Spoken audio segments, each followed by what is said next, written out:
Greetings, everybody. So, look, I had to come live today. Man, there is so much to talk about right now. There is so much to talk about right now. I really sincerely mean that there's a lot to talk about. So, today we're going to talk about the uninitiated. We're going to talk about the uninitiated. And we're going to talk about individuals who may come on the various YouTube channels and then they begin to talk about Freemasonry and they have never been initiated into Freemasonry. So I'm going to try and help and enlighten those who are interested, those who want to know a little bit more about it. And what I'm going to say is this: Masonry is so broad. There is no central one location to say that everybody who claimed to be a Mason is a Mason. There's no such beast. There's no such organ. No, it's not. So you cannot lump every Mason you see in the same category. You cannot put them all in the same genre. I was watching this one person, can't think of his name right now. He was talking about a Masonic war in Memphis. Oh, it's on, it's cracking. It's a Masonic war in Memphis. Dolph, and I'm like, brother, there is no Masonic war in Memphis. Do you not understand that? I'm going to say this again. There is no Masonic war in Memphis. And some of you may be, well, how do you know that? Look, I know individuals that live in Memphis. I know Masons who live in Memphis, be it ancient, free, or PHA, or I know Masons that live there. And they live in some pretty, I'll leave it at that. They live there, and some have been in that life. There is no Masonic war in Memphis? Man, people are still probably pissed off that Dolph got knocked off, got killed, and I get it. But you can't tie that into Freemasonry, okay? I know individuals who have seen the Masonic initiation that some person filmed and was showing it live and broadcasted. So what? You could have brought a book and read the same thing. Here's the difference to the uninitiated. When you are going through those doors of Freemasonry, it's a lot different than somebody feminine. It's a lot different. So you have to be initiated in order to understand the process for what you're seeing or even reading about. You could pick up any book you want to. From Barnes and Nobles, you can go buy it right now. And you can read it from page to page. It can give you all the grips, all the hand, all of that. But until you have gone through the doors and have put on that blindfold and have been prepared, you will not even get the understanding. You won't even know. You won't. You know, and that's what bothers me and gets next to me. I was watching this guy, I can't think of his, he had a picture of Louis Farrakhan. See, he's one of them too. He's one of them too. Man, do you know how many Masonic jurisdictions there are out here? Do you understand that? Masons, all of us, if you are a Mason or a member of the Order of the Eastern Star, all of us have modes of recognition that is universal amongst us. We get that. But just because you have that, there's a process to identify exactly who you are. There's a process. Just because you may see a picture of Louis Farrakhan in a Masonic regalia doesn't mean that, I'm going to be honest, it doesn't mean that he's accepted by everybody because he's a Mason. He's not accepted by every Mason because he's dressed as a Mason, been initiated, passed as a Mason. No, there is no one central spot or location or Grand Lodge or no central overall figure for all Masons. So this bull crap you be seeing about people talking about, yeah, look at that, look at this. Man, come on. There are so many different hand gestures in Freemasonry. Anything you do as a hand gesture can be a sign. But you have to be enlightened to understand where that's coming from. Just because somebody's showing me something or throwing their hands up and doing, man, that means nothing to me until I have identified them to be who they say they are. And then that's when it means something. So when somebody's doing all of this and that has nothing, man, that's crazy. That is really crazy. I'm watching this guy, I can't think of his name, talking about the Masonic War in Memphis and who's riding a goat or who's getting ridden by the goat. I'm like, dude, where are you getting this from? I mean, really, where are you getting this from? The internet and the Facebook and all that. Man, it got a lot of people saying a whole lot of stuff who's never gone through the rites and ceremonies. A whole lot of stuff, including ministers. You got preachers out talking about, oh yeah, it's a Satanist. Look, I'm going to say this. Depends on where you're at. The requirements to be a Mason, depends on where you're at. The requirements to be a Mason is either you can believe in a supreme being. That is in some jurisdiction. They require that. Not all jurisdictions require you to believe in a supreme being. However, here in the United States, most of them do. If you're outside of the United States, some of them don't. They don't. It is of their own rules. It's their rules. It's their regulations. And for someone to come from the outside telling someone who's a member of that these things occurring and you have gone through those rites and passages and ceremonies, man, you have just got to be kidding me. You have lost your mind. And I'm watching all of the different videos that come on regarding Masons. I'm watching former Masons say things, and I'm like, where did you get initiated at? Where did you go to get initiated to be saying these things in regards to that? Where did you go? And I'm just trying to figure it out. Somebody needs to help me figure that one out. Real talk. I didn't get blindfolded, but I'm an honorary member. Muhammad 711. That is possible. That is absolutely possible. Absolutely possible. You're so right. I will not deny that. But I will say this. If you are an honorary member, somewhere along the line, a Grand Master had to make you an honorary member. It is just not something that is handed to you. So Muhammad 711, if you're an honorary member, I'm quite sure if you wasn't blindfolded, that there was some instructions that was given to you. There's a process. There's truly a process. So look, I want to welcome everybody who's coming onto this live. So we're talking about the uninitiated, because there's a lot of individuals who have never been initiated into Freemasonry. They talk as if they've gone through a process of the fraternal order, and they have not.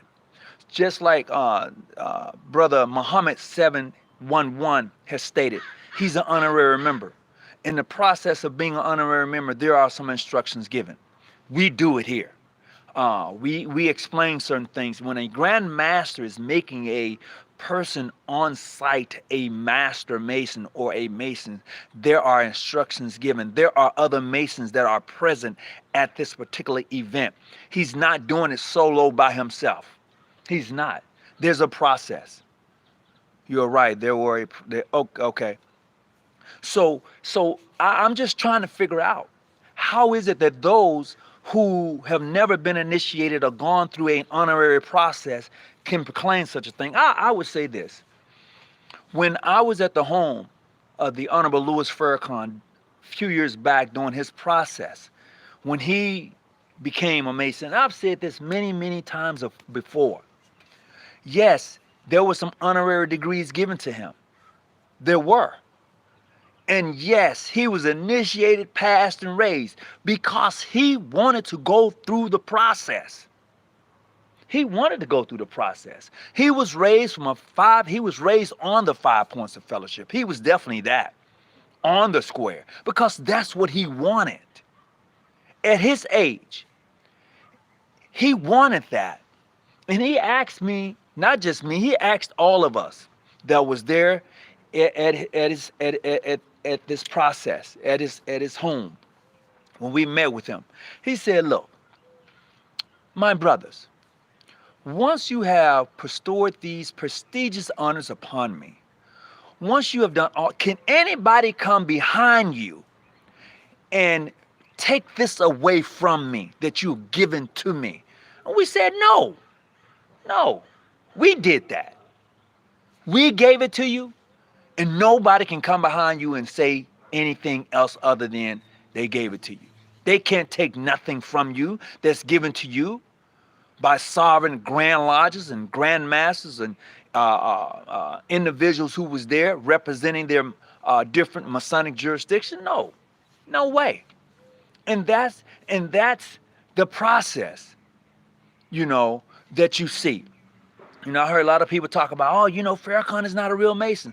Farrakhan know more about Freemason than a whole lot of you would ever know and understands it. He gave us a lecture. You don't hear me? We are Masons sitting at his table, and he gives us a lecture regarding Masonry. You have to respect a person like that. And in the process of coming into the Masonic organization, he respected that process. See, a lot of you talk, man. A lot of you, all you do is talk, and it's cool. It's cool. And this guy, JC, who's in here today, he's funny. He likes to come on because he gets educated when he comes on. He learns a lot. He takes it back. He reposts it in the various Masonic groups that he may be in. So it's okay. So JC, I want to say welcome. And I'm hoping that as always that you're able to learn a little something as I speak to those who has been uninitiated. And I see a lot of times you're on here, and I'm just giving you a little attention right now because you're asking for it. That you all right, JC, you all right. And I want to tell you to continue to come back, support the channel, and tell somebody about it, and continue to post this in other Masonic groups so they can come and watch too. We can move on forward. But with that being said, a lot of people are afraid to approach or to say something to other people who are not Masons, but yet talk about it, and I find that weird. I mean, I was listening to Gino. I like Gino. I ain't gonna lie, I like Gino. But Gino got up talking about Freemasonry and had no clue. You wait till you get to the higher level. The what? The higher level. Masonry has no levels, it has degrees. Well, wait till you get to the higher degree. Okay, all right, okay. What you tend to forget, Masonry or Freemasons, the individual Mason, they have to earn a living. And there are Masons all over the world that are governor officials, they are barbers, they are truck drivers, they are lawyers, they are doctors, they are congressmen. They are individuals who have jobs, who own businesses. You tend to forget that. So what you do is you lump all of us in together. Oh, you see that Masonic handshake? You see that grip? You see what he did? Ooh. I'm like, oh, come on, man. Really? Come on. Unless you understand why that person did that way, in this here, and this here, and that there, and oh man, come on. Come on. I'm just saying.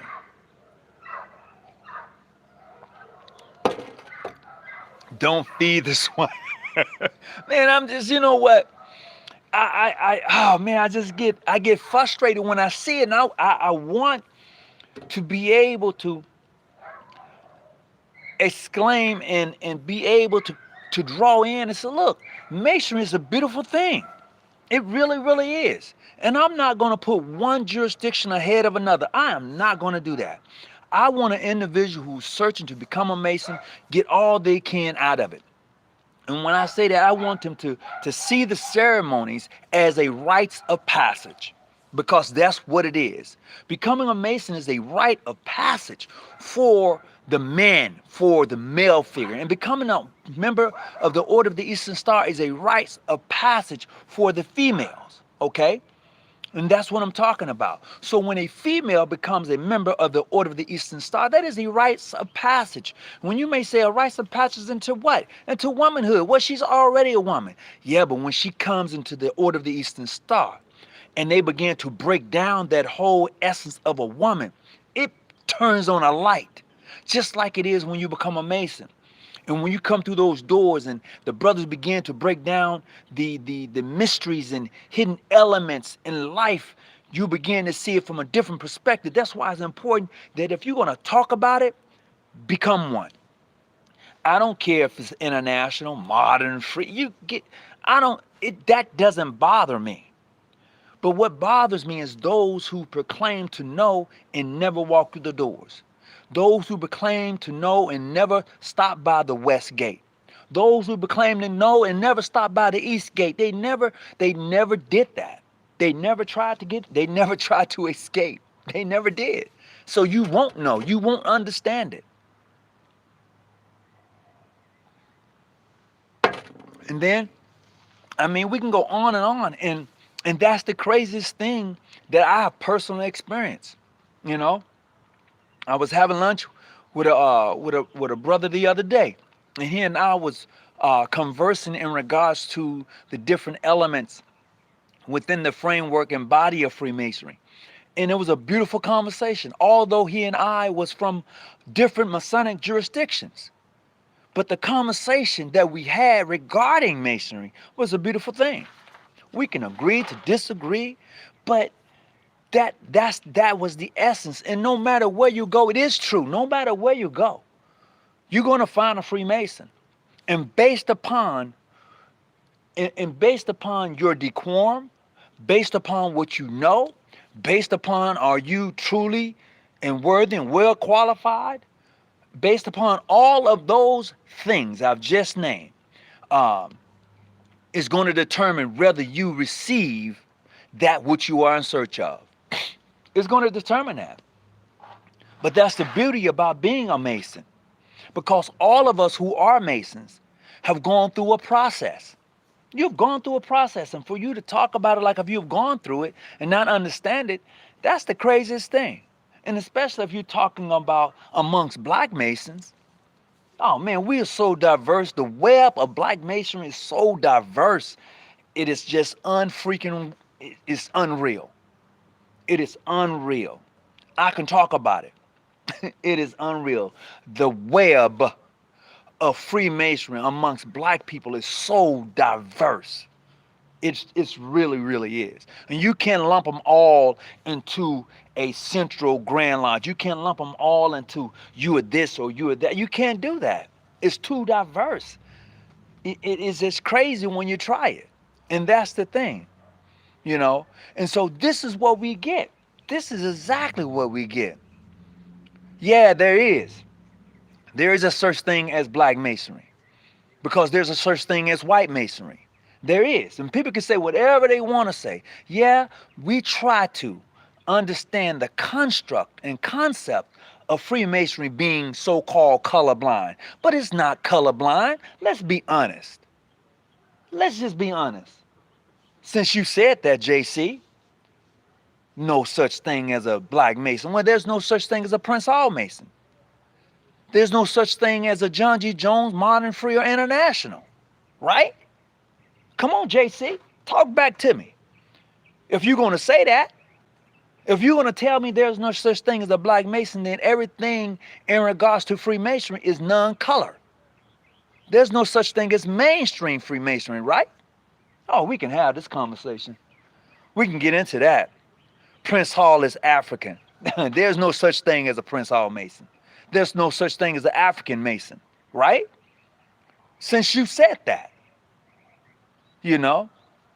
So we must look at this for what it really is. This is the thing that draws people in, you know. That's real talk. And see, if you're really astute to Freemasonry, you should know that when you leave this country, it's nothing. Freemasonry in the United States versus outside the United States is totally different. And if you'll never experience it, then you will not know. You will not grow. You will not know. And I will tell you this. If you have ever traveled outside of the United States and you come across a Mason, depends on where you at, it's going to be it's a whole nother process. You know? A rites of passage focus the candidate to grow up mentally, emotionally, and spiritually. We all know those who amount to overgrowing child. There is almost nothing as sad as an old fool. Oh my God. Prince Hall wasn't from Africa. No, he was not. You know, It was called Black Lodge 459. No, it wasn't called no Black Lodge 459. Come on, man. Come on. Get it right. Come on, JC. Come on now. You over here causing disharmony, which is supposed to be the strength of all society, but more especially of ours. Come on, you need to come on and do better than that. See, you are what I would call a distractor. And it's okay, because I know how to deal with distractors. Stay on topic. And the topic is, this is for the uninitiated. Because I know I've heard a lot of people talk about Masonry and never been a Mason.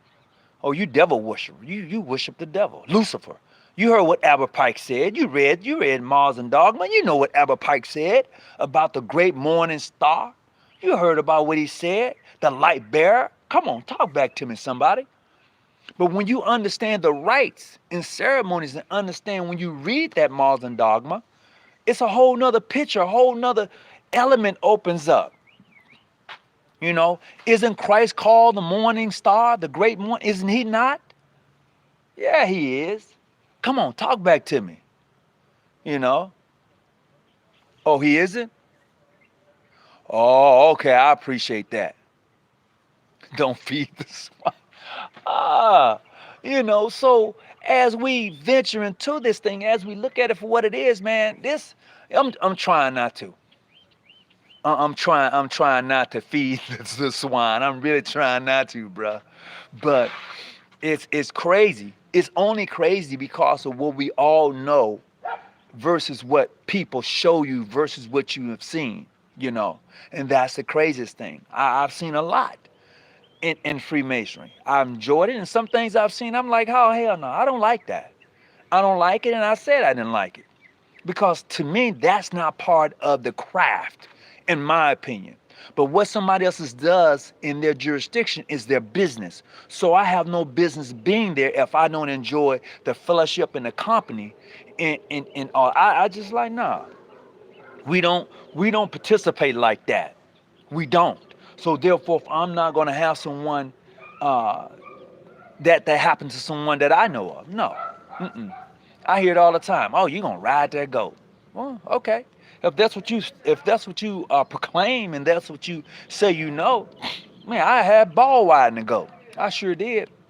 I got full and fat. I sure did. Absolutely, I did. It cost me to ride that goat too. Let me tell you, it cost me.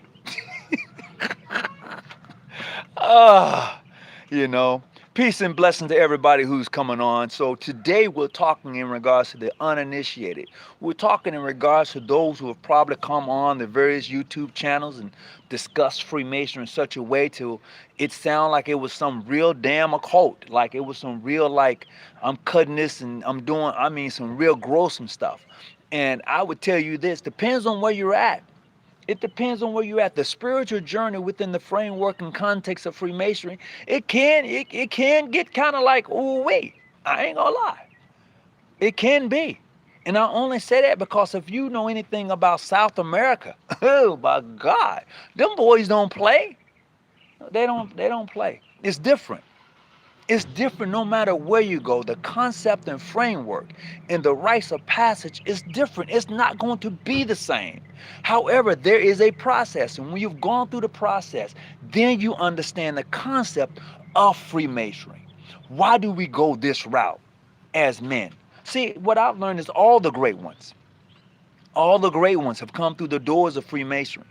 And when they've come through, they've brought some of their expertise into Freemasonry. Be it Brother Ben, be it the Honorable Louis Farrakhan, be it Elijah Muhammad, be it so many more, be it what's my guy name? He was Supreme Court Justice. I can't think of his name right now. He was a Mason. Be it, even if it's Scottie Pippen, even if it's John Sally, a lot of entertainers, Richard Pryor, Willie F. Pope, Frank Cummins, John Drake, Calvin Ricks. These are individuals who've done things in history within regards to Freemasonry that really, I'm like, wow, Thurgood Marshall, thank you, I appreciate it. Shaq is another one, So all of these individuals, hey now, I'm doing fine. How about yourself? All right. Okay. All right. Appreciate it. Yeah. So that's the process, man. You know, JC, I'm a member of African number 459. I'm in Florida. Ooh. Okay. All right. Me too, Grandmaster. Okay. All right. Greetings. What's going on, Brother Noble? How you doing? So, when you begin to look at the framework of those who came through the door of Freemasonry, you ask yourself, why did they come through the doors of Freemasonry? That's what you have to ask yourself. That's what I did when I became a Mason. I wanted to know what was so intriguing that drew these men who did not need Masonry. They was well off. They were good men already, but what intrigued them so much that they wanted to come through the doors of Masonry? You know, And I was like, oh, I need to check that out myself. So even when I walked through the doors of Freemasonry and began my journey through the process, it was like, oh, I get it now. It was a whole nother thing, man. And see, my old heads, they did not get into the real essence of Freemasonry. When I came through, my old heads, they didn't do that.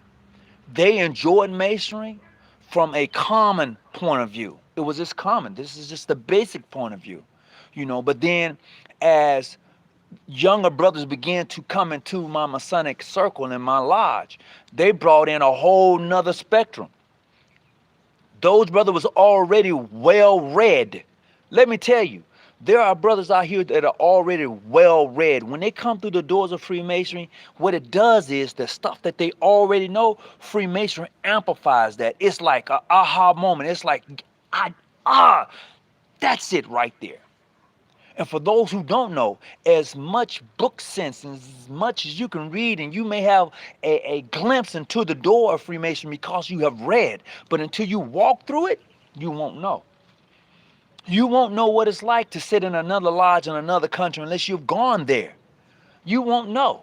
You won't know what it's like to go into another lodge here locally in the States and look at their works and it's different than yours. You won't know. You can say whatever you want to say. All Grand Lodges works are not the same. They're not. All of their works are not the same. There's a little difference. There's a little twist here, a little this there, and a little that there. It's not the same. So when people begin to talk about Masonry, they talk about it as if it's the same everywhere, and it's not the same everywhere. No, it's not the same everywhere. Based upon the rites and ceremonies. There's a process, we can agree to that, but the rites and ceremonies varies from place to place, Grand Lodge to Grand Lodge, depends on what country you're in, it varies. There are similarities, but it varies. Oh, that's the fact. Well, I'm going to agree to disagree with you, Brother Muhammad. Maybe I missed something when you say that you won't be able to get into foreign lodges. Not if you're not gone through the process. You're absolutely right. If you have not gone through a process of becoming a Mason, you cannot get into foreign lodges. You cannot. I heard somebody a long time ago, the word on the streets in Freemason was that I snuck into a lodge. You can't sneak into any lodge. You can't. Somebody gonna have to vouch for you. You're gonna have to show a membership card. There's a process. You ain't sneaking in. And let me tell you this, and there's no disrespect. Hear me clearly. I have never proclaimed that I was a member of Prince Hall. Never. And I will never do that. However, I have family and relatives who are. So, you can say what you want to say. And I got a ton of Masonic rituals, and all rituals, they differ in some parts. All Masonic rituals are not the same, but they're similar. Okay? All Masonic rituals are not the same, but they're similar. That's just what it is. And I have several. Masonic rituals, and I appreciate what they bring and they add to me, into my journey as a Mason. Absolutely. You know. And I've that's the part that I really enjoy is the Masonic ritualistic work. When I go places and I see, oh, well, I don't do it. We don't do it like that in my lodge, but I like what you're doing. You know, okay. And I tell you what, unless you understand the works and you go someplace and they don't do it like you do it, man, you get embarrassed. You know, JC, remember you're African first, black second. Oh my goodness. You know, peace and blessings to you. I hope everything is going all right with you. No such thing as black masons. A real mason sticks to their tenets. Well, okay. Since you said that, what are the tenets of masonry? Since you said that, JC, you said a real mason stick to their tenets. So what are the tenets? What are those tenets? Since you wanted to exclaim that, bring it up. Let's talk about it. Let's talk about it. I know some people often say, and it's been, you can see this any place you want to go. You know, Masons make good men better men. Nah, nope, mm-mm. Nah, JC, you brought it up. See, you said no such thing as black Masons. The real Masons stick to their tenets. And I ask you what those tenets, and you're going to tell me I should know. But you brought it up. Yeah, I'm glad to have you on. Continue, JC. But I will not be distracted. I'm glad you're here learning. So I would say based on what you think that you have been no farther than the United States as far as your Masonic travels are concerned. You've probably only visited your own Masonic jurisdiction if you are a Mason, and I don't believe you're one. I think you're just here just because. But for those who are interested in becoming a Mason, it's a beautiful organization. I encourage you to seek out brothers, individuals that you may already know to be a Mason, and watch them. Watch them. And based upon what you see, you can make up your own mind whether you want to join their lodge or their grand lodge, based upon what you see. And then you can go from there. But no, I'm not going to put one Masonic organization over another. I'm not going to do it. I'm just going to say to the uninitiated, if you know someone who's a Mason, watch them and see if and see if you want to be a part of their particular lodge. And if that lodge suits you, go do it, man. Have fun with it. Enjoy it. Travel. Get all you can out of Masonry. Forget all that other garbage you may hear. Forget all that garbage, man. You know, forget all that garbage. The issue is we defer. We defer. Yeah, differ in rituals. We use non-European rituals. I would say this. Every Grand Lodge, you more than likely should or would have their own Masonic ritual. I would say that. Brother Muhammad 711, I would say that most Masonic lodges have their own Masonic ritual. So yeah, you're right. It differs, depends on where you at. Absolutely. And that's the beautiful part about it. I had a brother from North Carolina sent me their Grand Lodge ritual, and I was like, this is special, bro. And I appreciated it. He autographed it to me, and I was thankful. I was thankful that he saw fit enough and saw me as a brother that he would give me their ritual and autographed it. How was this Masonry started, and how was it ordained to be real? Okay, that's a good question, and I'm going to answer that in regards to how was Masonry started. No one really knows how Masonry started. Let's just be honest. There are books written about it, but nobody really knows how Masonry as we know it was started, because societies and secret organizations have always existed. Even within the church, they have always existed. So nobody really knows how Freemasonry got to where it is today. There is some opinions There are some opinions that it came from stonemasons, then, practicing their routine as far as building things, and then it went from there from a operative point of view to a speculative point of view. But nobody can really say it started this way or it did that. But it's all based upon opinions of how it got started. That's the truth. You know, and how was it ordained to be real? No one has to ordain it to be real when it is. It exists. Freemasonry exists. So therefore it's real. Regardless if it's ordained by anyone, it exists.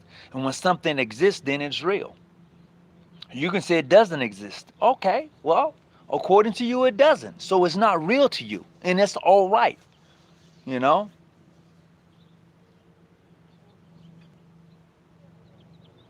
So, and that's the thing. I was sitting in a all Mexican, for a lack of a better word, and watching them do their ritualistic work.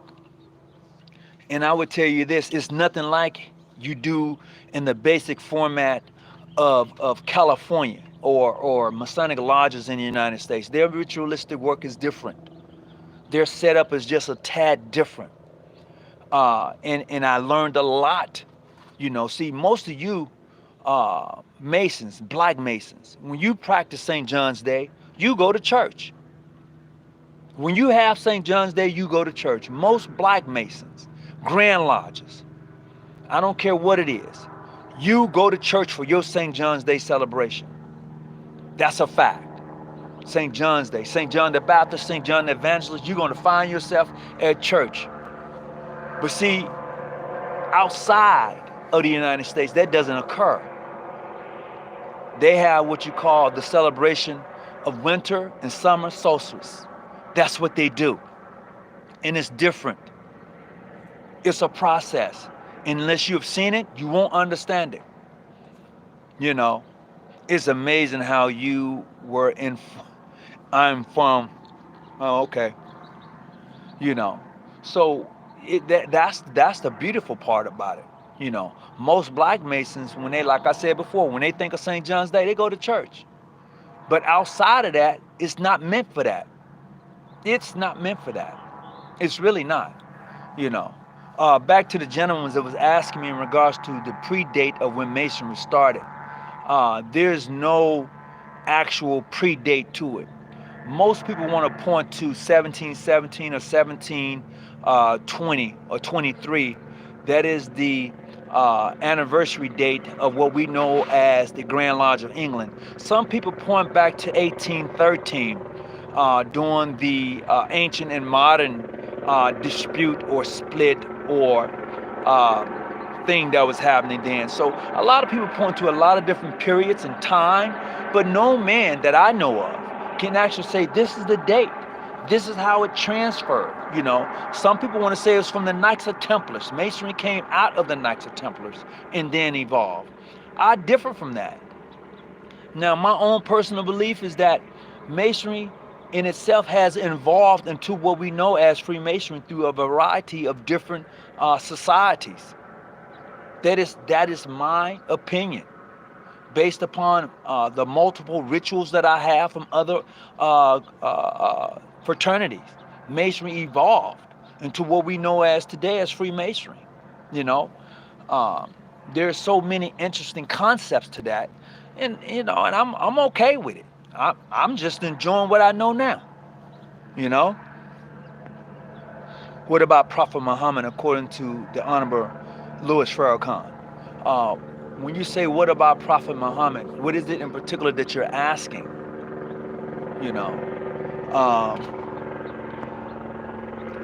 Thanks, brother. Can you do an episode in comparison of Freemasonry, International, I think that's IFA, I want to say it's International Free Accepted Masons, also its connection to the rites of passage?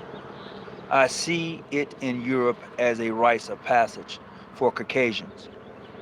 Well, I will share this with you right now. I would take a look into it.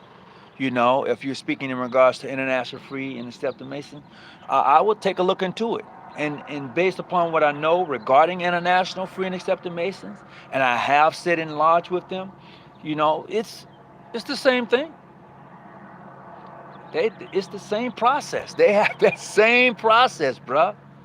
Some may agree or disagree with it. It's the same process. How you doing there? I'm all right. You okay? All right. It's the same process, you know, and it's exactly that. I'll definitely take a look at it. You know, starting the Shriners organization. Okay, so there's so much can be said about that, but I'm gonna touch on that real quick when you're talking about the Shriners, uh, because I'm a member of the ancient Arabic order, Nobles of the Mystic Shrine, and my founder, who is the Honorable John G. Jones, who is definitely a lawyer, who definitely served the African American community well during his time in his life. He did some great things. Uh, Whether it was Masonically or non-Masonically, by defending his people during a time when they didn't really have anyone to defend them. He was that guy. He was that guy to me. And John G. Jones, being the founder and the one who was accepted and given the rights and privileges to present the ancient Arabic order, Nobles of the Mystic Shrine, to black people, it is truly an honor to be to be a Shriner. Definitely, 110%, it is.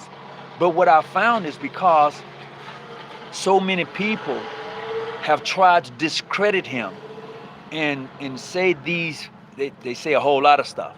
But without him, you get no Shrindom amongst African Americans. Plain and simple. Without the 14 who went through the rites of ceremonies in that Irish lodge under William Bates, I think that's his first name is William, but if not, Honor Bates, who is a military man. Black Masonry doesn't spread. It doesn't spread within the confines of the United States. It doesn't happen. So I give credit where credit is due. I don't take anything from that process. Not at all. You know? So as we look at Masonry, as we venture into Masonry, we need to see it from a bigger perspective. We need to start using Masonry in regards to how it should be used, because a lot of us don't. A lot of Grand Masters don't understand the potential, I'm not going to say power, but they don't understand the potential and the leadership position that they have in order to get some things done in their own community. That doesn't happen. Only a few that I know of actually uses the position that they have to benefit the community for which they are involved in. Period. That's just a fact. And I would say within the black diaspora of Freemasonry, and I keep saying that because it is right here in front of my face, we are all pulling from the same group of people. I'm going to say this again. We are all pulling from the same group of people. Be it Prince Hall, International, PHO, John G. Jones, Modern and Free, whatever you want to call it. You're all pulling from the same group of people. You're going to church with them. You're going to the clubs with them. You're hanging out with them. You're running the streets with them. You're doing all of that stuff with the same group of people. You went to the same high school, maybe even the same college. You're pulling from the same group. So when I see that, I'm perfectly okay with it. I am. And some of our lodges, yes, some of our lodges do have Caucasians in them. Some have Filipinos in them. But that's some, you know. But when I look at mainstream Grand Lodges, and particularly here in California, I would give them some credit. I give them some credit where credit is due. I'm giving it to them. They have a whole Masonic lodge that is nothing but Filipinos, nothing but Jewish, nothing but Caucasian, nothing but you name it. I mean, it's there. The only thing is they don't have a whole Masonic lodge that's full of black folks. That's a fact. Call it what you want. It is what it is. And I'm okay with that. you know. Thank you there, brother Larry Diamond. Greetings to you. I appreciate you coming in. Thank you. Today's subject is we're talking about the uninitiated. In talking about the uninitiated, we're talking about those individuals who talk about Freemasonry, but they haven't gone through any type of process of understanding the craft, meaning they have not yet walked through the doors of Freemasonry, whether it was through an honorary process or whether it was through the initiation process. They didn't perceive it, nor did they even see that they don't get it. They don't get it, but they like talking about it, and that's fine. But as I said earlier, when you're talking about a Masonic war in Memphis, that is the craziest thing. You know, and the reason I said it is because I heard a guy watching his video. Oh, there's a Masonic war going down in Memphis, and I'm like, bruh, there's no such thing as a Masonic war in Memphis. There may be a gang war, but ain't no Masonic war. You know, I'm like, wow, really? So this is what prompted me to do this particular segment, you know, to the uninitiated. You know, and that's the beautiful thing is when you're able to come across individuals who have gone through the doors of Freemasonry and who have gone to the various degrees within Freemasonry, and they have those rights and privileges. They have gone through them. They understand the process. They understand it. You know, for those who haven't, then, you know, it's all good. They speculate because of what they read. You know, they made a sworn blood oath. I've seen so many people break that sworn blood oath, you wouldn't believe it. Hear me again. I've seen so many people break that sworn blood oath, you wouldn't believe it. Yeah, that's right. I said that. Man, it's crazy. It's crazy. Let me tell you. Real talk. You know, and there are some people who are Masons. I don't trust them. I'm going to say it again. There are people who are Masons. I don't trust them. Nah, I don't care if you did go through the process. I'm watching your actions. Your actions tells me a whole lot. And I'm going to say this.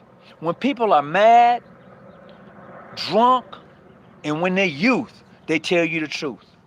When I say youth, I'm talking to kids who don't know any better, who don't mind just saying what's on their mind, like them 5 and 6 and 10-year-olds. They just tell you. They just give it to you. There's no filter on them. A youth, a drunk, and somebody mad tells you exactly what's in their heart, see? It's got to be in the heart. If it ain't in the heart, then it's not even, no. It's a waste of your time if it's not in your heart. It's a waste of your time. Because you're not going to be held to a higher standard. I'm going to say this again. If it's not in your heart and you tell me you're a Mason, your standards, it's not going to, your standards are going to be, you know, you're not going to be able to do that. You know, it's not going to even come up right, you know. Also, the elders have no, yeah, them elders, man, you right. The elders have no filter whatsoever. Have none. None, you know. They have no filters. You ain't lying. It's like the older you get, you just say whatever comes out. You just whoop, and it's out. It's a wrap. It's a wrap. But I get it. I get it, man. I get it. You know, I was talking with a gentleman, and I say gentleman. He told me some things. He told me some things out of anger. He did. He said some things to me out of anger. And when he told me, I said, aha, I got it. I understand it.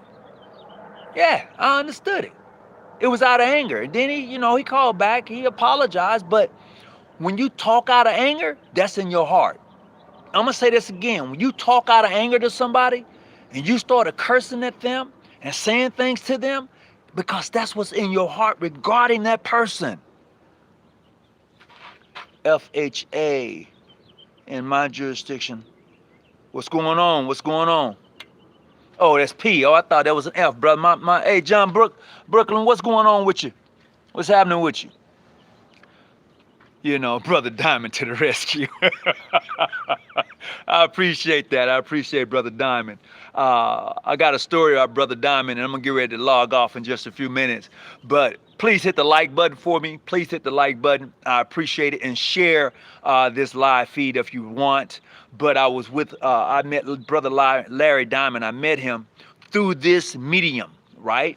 I met him through this, through my YouTube channel, and he and I connected, and we really, really clicked.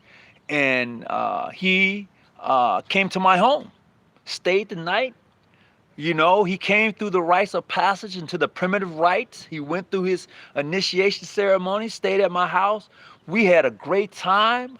We toured San Diego, went over to Coronado Island, sit on the over there and had a couple and ate and looked at the sunset, man, looked at the sky. Oh, the sky, man, we had a great time when he came down. And I just want to tell him he's on now, man. We had a ball, and I appreciate that, brother. Because anything I've needed Masonically, and I've called him about it, he has given me good and wholesome advice. No doubt about it. And I can say that. That's real. When we was in Vegas, he came to Vegas, although he fell asleep. Oh God, yeah, he fell asleep. Yeah, bro, you know, you can't hang out all night. You can't hang out all night, bro. You can't do it. You can't hang out all night. But you was there in spirit, though. You was there in spirit. So, you know, no filter, no BS. Oh, I would tell you this.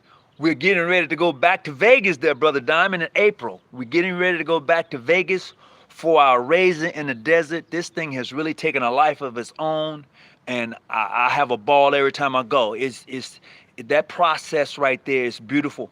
And if you're in Vegas and if you want to participate, hey, look, email me. You know, if you want to come and see this happens outside on the starry recovery deck in the middle of the desert, yeah, that's different. That's different. Yeah, hit me up, email me. He emailed me at jgjafam@yahoo.com. Email me. Brother Larry Diamond, if you could put that in there for me, I appreciate it if it's possible. Once again, you can email me at jgj, right? AFAM@yahoo.com. jgjafam@yahoo.com. If you're interested in coming to the Raising in the Desert in April, we're looking to have a good time, great fellowship, and an experience that you would never forget. You know, that's real talk. And that's the beauty of it all. Please hit the like button and subscribe. Absolutely. You know, Sleepy Diamond. Man, look, Brother Diamond called me when everything was over. Brother, we still good? I said, Brother Diamond, it's over. Oh, man. Oh, I said, yeah. But we still hung out. We still had a great time. Fraternal gentlemen, thank you. I appreciate that. Thank you. I appreciate that. I appreciate you. You know, we had a great time, man. It was beautiful. And that's the thing that people will never get.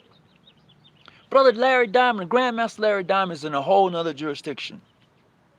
But the fellowship that he and I have shows you the beauty of Freemasonry. You know. Oh, and before I get ready to log off, for those of you who know Fahim Knight, he's a member of the Most Wishful Prince All Grand Lodge in North Carolina. Fahim Knight, I need you to keep him in prayer. I'm being serious. That's a dear friend and brother, Fahim Knight. He's a member of the Most Wishful Prince All Grand Lodge of North Carolina. Please keep him in prayer, man. I mean, he's going through it right now. And sometimes all you can do is pray. You know, we say when all else fails, you know, we gotta just lift him up, keep him lifted up, and pray for healing, a recovery, for him to be strong once again. See, that's me. I ain't got time for small stuff in Masonry. You know, I just can't do it no more. I ain't gonna lie. Once upon a time, man, I was all heated and all of these various debate groups, and I was all up in it. But from a position of being a past Grand Master, from a position of being selected to one of the most prestigious positions in the York Rite and Scottish Rite, in the Supreme Council, gave me a whole nother perspective. It did. And being around such leaders as I've been around, and to listen to them for instructions, have really opened my eyes upon a lot of stuff that I wasn't paying attention to. And then once I did, it was like, oh, I got it. And I'm grateful. I'm grateful for a brother Nelson, you know, out of New York, past Sovereign Grand Commander. I'm grateful for a Esau E. Baxter, a past Sovereign Grand Commander. I'm grateful for those guys. I'm grateful for a William R. Dames. I'm grateful for a Frank J. Bobo out of California. Man, look, I've had some very prestigious people to come through my life and leave drops of nuggets along the way. And then for me to go back and summons those nuggets and gather them up and to break them down and say, damn, look what I got here. Oh, man. Brothers like that, when they come through your life, please enjoy the time that you have with them. I'm going to say this. When brothers come through your life, enjoy the time that you have with them, especially if they mean something to you. And that's what I've taken. That's what I've gravitated to. That's what I pull from. It's brothers who have come through the doors of Freemasonry and have really left some jewels in my life. I don't care if they're old or young, because I have some young brothers in my lodge and they're dropping some jewels. They're leaving me something, man. They're giving me something to think about. And I'm like, dang. And that's a beautiful thing. And me now, as an elder, I didn't see that coming. I can exclaim and say, brothers, you know, wow, I got something for you. So when a brother comes to my home, I'll give him a Masonic book. I'll give it to him and say, take this.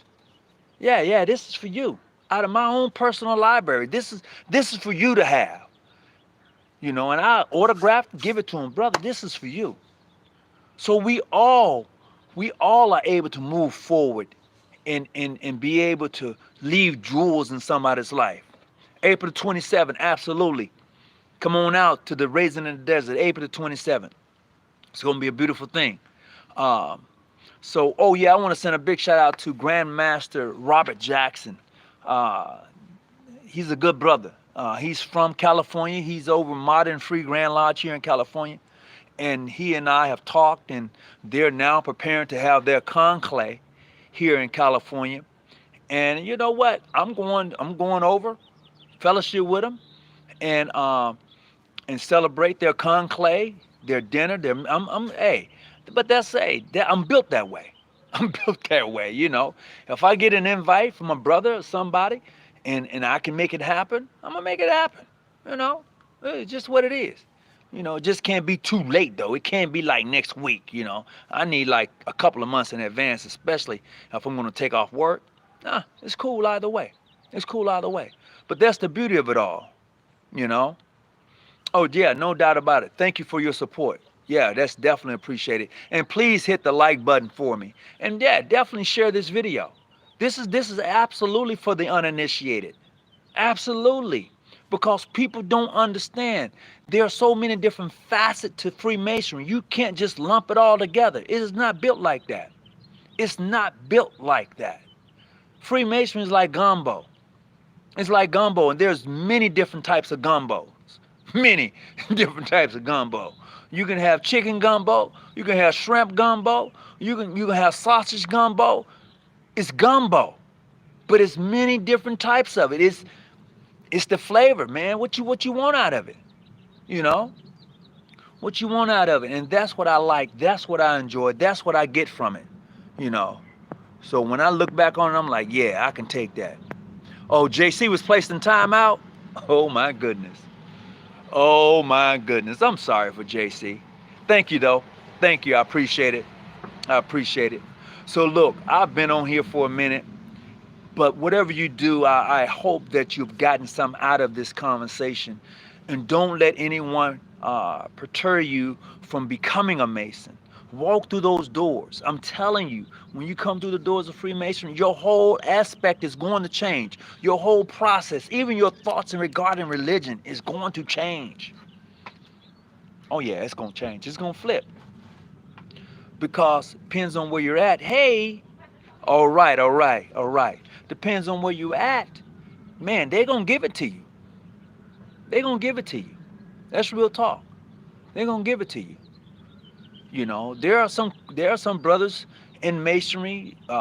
They bring their what they do is they bring their Christian uh, uh, what I want to call it mindset to masonry, and it's not about that at all. But they do. They bring it. So when they pray, it's in Jesus' name. That's not how we get down. And I'm not saying that they shouldn't believe in Jesus. I never said that. But because of Freemasonry and how it is structured, yeah, unless you've been there and done that, what I'm talking about, you'd be like, see, I told you, they don't believe in Christ. I never said that.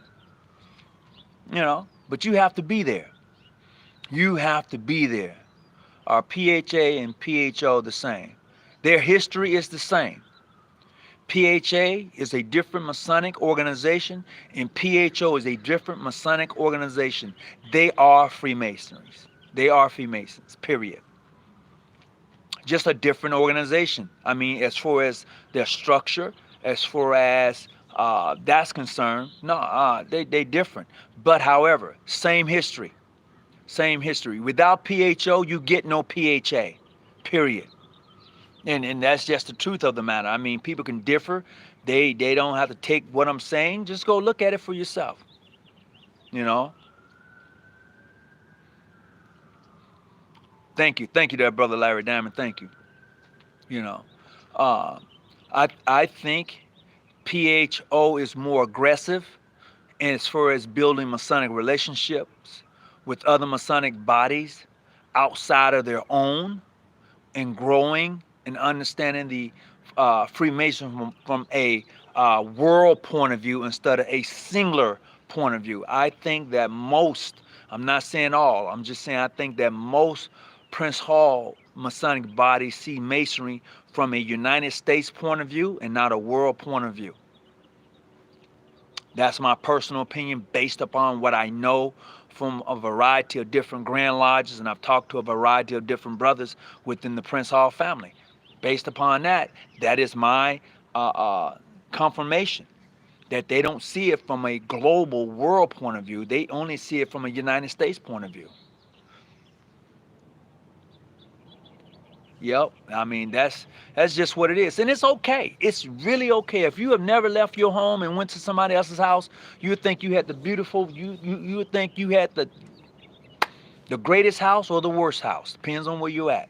Some people have a house and it's not a home. Some people have a home and it's not even a house. So it just depends on where you go and how you view it and what you get out of it. But I guarantee you, if you're in the right lodge, in the right jurisdiction, you are going to enjoy it. It's going to open your eyes to a lot of the pretenses and things that you didn't see. It will do that, you know. But until you get there, you will not know. And like I said before, there's a lot of pastors who talk about Freemasonry. It's an occult. And you running the biggest occult there is. It's the truth. You know, see, and people don't look at it. I'm gonna share this little tad bit with you. And I've said this before, but I'm gonna share it with you again. You know, when I think of Christ, you know, JC, Jesus Christ. When I think of Christ in the process of growth, he went through an initiation. Oh no, man, you done lost your mind. No, Christ went through an initiation, and I'm gonna exclaim it to you. I'm going to break it down to you. See, Christ was part of what you call the Essenes. The Essenes was a set of people that were set aside from the community. They didn't really, you know, they did their own little thing, all right? And they held their own little meetings. You can go look this up for yourself if you're going to really indulge in who Christ was or is Christ real. If you're going to do that, go do that. So with that being said, in the process of Christ becoming into the lineage a priesthood, he had to go through an initiation process. This is how the initiation process went down. When he was baptized by John the Baptist, he was baptized, right? And then when he came up out the water, and then he went on to feast or to fast. My apologies. He went to fast. Where did he go to fast? Where did he go? Have anybody ever thought? They say he went into the wilderness to fast. There he fasted for 40 days and 40 nights. And then after he got done with his fast, he was tempted, right? And then after he was tempted, the angels came to nurse him after he went through his ritualistic process. You do it every first Sunday, and every first Sunday, every Christian goes through a ritual. You do. You drink the blood, you eat the blood, you drink the blood and eat the body of Christ. You say, drink this. It's shed the blood that was shedded for you. Then it says, take, eat this bread. It is the body of Christ for which we should remember. You do it every first Sunday. That's a ritual. You talk about Freemasonry and it's an occultness. So we can say what we want to say. Why such arguments about Masonry? No, it's not an argument. We're not arguing. What this today what we're talking about. I apologize if I'm missing something when I read your post where it says why such arguments about Masonry. Today there's no argument today. There's no argument. Oh, for real, there's no argument. We're just talking about the uninitiated and what we hear in regards to the YouTubers who put out such thing as there's a Masonic war in Memphis regarding the Freemasonry over the death of Dolph and other people who may have been what they call sacrificed and a whole lot of things, man. I'm just here to say to the uninitiated person, that's not happening. That's not happening at all. That's not happening. But that's the stuff we hear. That's what we hear. It confuses a man that wants to join. Absolutely it does. But the man who wants to join, what he should do is get to know a Mason and watch him. That's what he should do. A person who's interested in becoming a member of the Order of the Eastern Star or a Freemason. And I'm quite sure quite a few people know different Masons. I mean, they know them. Watch him. And you make up your own mind if you want to be part of that lodge. And based upon his actions and the things he do in his life, you can say, well, yeah, I want to be a part of that, or no, I don't. And go find another Mason. Pay attention to him. Find another sister of the Order of Eastern Star. Pay attention to her. Watch her walk in life. How she carries herself. And based upon that, you can say, I want to be in that lodge. I want to be in that chapter because I like the way that sister carries herself. I like the way that brother exclaims and carries himself. I like that. I want to be a part of that. I want to be part of something that's bigger than me, that's actually hands-on doing some stuff to help better that next man. I want to be part of that. And that's how you get down. Other than that, it ain't going to happen because there's a process. What's up, John? You know. So with that being said, I'm going to say so long to you. I hope that each of you enjoy your day. Once again, today, my brothers of the craft, and my sisters of the Order of the Eastern Star, please remember Brother Fahim Knight in your prayers. Peace and be well. Making some noise. Just want to let you know. I know you're on the phone. Oh yeah, go ahead and do your thing, John. I appreciate that, bro. What you finna do? Fill up my tire. Oh yeah, go for it. Oh okay. You know what? I be learning a lot from you with regard them little gadgets you be getting. That's my neighbor next door. Oh yeah, oh yeah. But with that being said, I'm going to say so long to you. I hope that you enjoy your day. Peace and be well. Whatever you do, stay at the bushes. Keep your light on. God bless you. Peace.